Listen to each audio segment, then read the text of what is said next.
Hey guys, what's up? We're going to be ranking Dead by Daylight exhaustion perks from worst to best.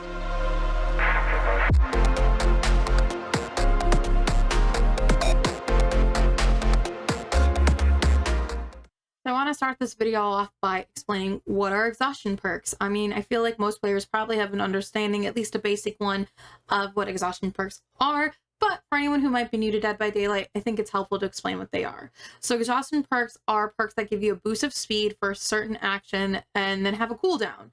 While the cooldown is active, you can't activate any other exhaustion perks. And the cooldown pauses while you're not running. So that means you could be standing, you could be walking, you could be crouching. As long as you're not running, the cooldown will activate. They're super helpful for escaping killers and getting distance between them. And before we go into the ranker, I just want to say that these are going to be based off of my personal experiences and my playstyle. My playstyle might not match yours, but if you disagree, I'd love to hear why in the comments. I know that there are some that are super popular that I don't find particularly useful, but again, my playstyle might not be like yours. And then another thing to add, I will be including the Jonah Vasquez perk, but the ranker I found does not include it in the images, so while I won't be able to physically place it in the ranker, I still feel like it'd be fun to talk about. But let's go in and start ranking. All right, and here we are in tier maker. I just want to emphasize again that the only ranker list I could find only goes up to smash hit, so it does not include the Jonah Vasquez perk Overcome. But to be fair, that perk is technically not out yet because Jonah and the artist are not out yet.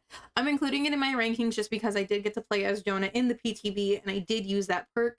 So I have a good feeling about where I think it lays in the perk list. And then just let you guys know, we're going from bottom to top, start with the worst, end with the best. But let's hop in. I always feel like I'm going to be a little bit controversial when I do these. I don't know. I feel like people have their favorite perks and I don't want to mess with anything. But with D, we're going with Balance Landing. In Balance Landing, it activates anytime you fall from a great height and you can take off.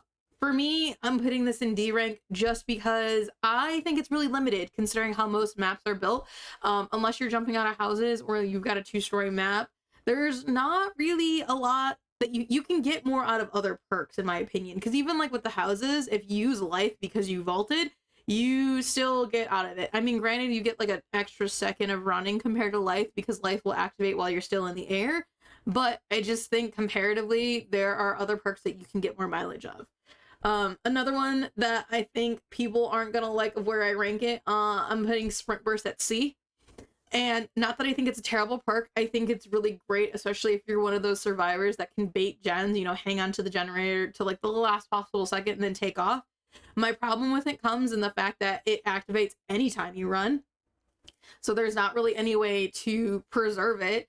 So for me, it's just kind of like, oh, it doesn't really have a limit. Like, you can't, I'm a kind of person, I like to run around maps. So if I'm going to run and use up my exhaustion perk, that's kind of a hindrance to me because in order for an exhaustion perk to go down, you have to stop running, but I like to run. So I'm going to use my exhaustion perk every time and then get stuck in a situation where I have to walk or stand still or crouch or whatever. And it just doesn't vibe with my play style.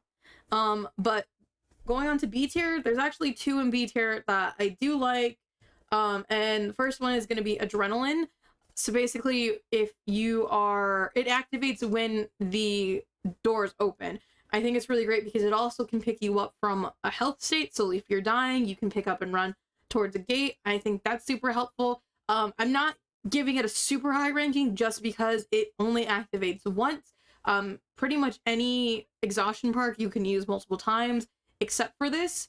Now, if I had Overcome, I would also place this as a B listing, just because that one you have to take a hit in order for it to activate. So how Overcome works, you get your speed boost after getting hit by the killer. I think it's really great for beginner players, but I think as you get into the game, it loses its usefulness because if you need to get hit in order to get the speed boost, as you get better, you're going to get hit less and less.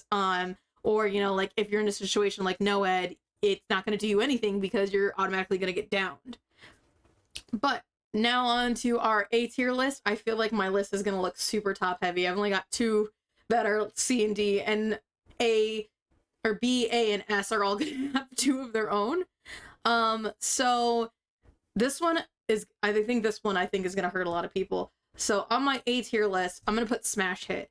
I don't absolutely love it. When I actually first started using it, it was really confusing for me how to use because I didn't realize I had to use the run button in order to activate it. And I think it's so commonly used that like killers are kind of on the lookout for it. It can be super fun. I've had a lot of fun with using Head On. It's just not like my all-time favorite. I think I get a lot more mileage out of, you know, the remaining perks. Or like, you know, it's a lot more fun, like Smash Hit. Sorry, I just had to make sure it actually went. But like Smash Hit, I love using Smash Hit. I don't think it's quite S tier, mostly just because my palette drops are a little weak.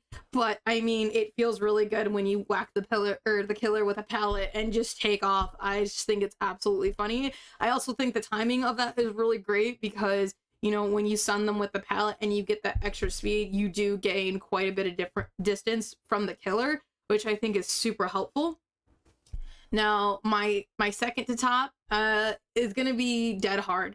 Now, I personally don't run Dead Hard. I personally don't like Dead Hard. I'm really confused on how to use Dead Hard because there's times I think I can activate it and I absolutely cannot. So while I still think it's an S tier exhaustion perk, my favorite is Life. Now, if you guys have ever watched me live stream Dead by Daylight, you know I am a vaulting junkie. I absolutely love using windows, palettes, whatever to put distance between me and the killer. So for me, it just makes sense that Life is my absolute favorite exhaustion perk. For me, I get a ton of mileage out of it. You know, like especially if you get a killer that takes the swing, not only do they recover from the swing and hitting the window, I've gotten my space. Or even if they take the time to break the pallet, I'm getting my space. So I'm just a vaulting junkie. So obviously Life is going to be my top. But here we have our exhaustion perks ranked from worst to best. Let me know what you guys think of the list. I think this is pretty standard for the most part. I think there's one or two things that people might change around. But overall, like, this is what I like and this is what works for my play style. What do you guys think? Did I get this at all right to what you think the list should look like? Or is it just completely wrong? I should just scrap it and start over. Let me know in the comments below. And if you like this video, like and subscribe to my channel so I can bring you more Dead by Daylight content.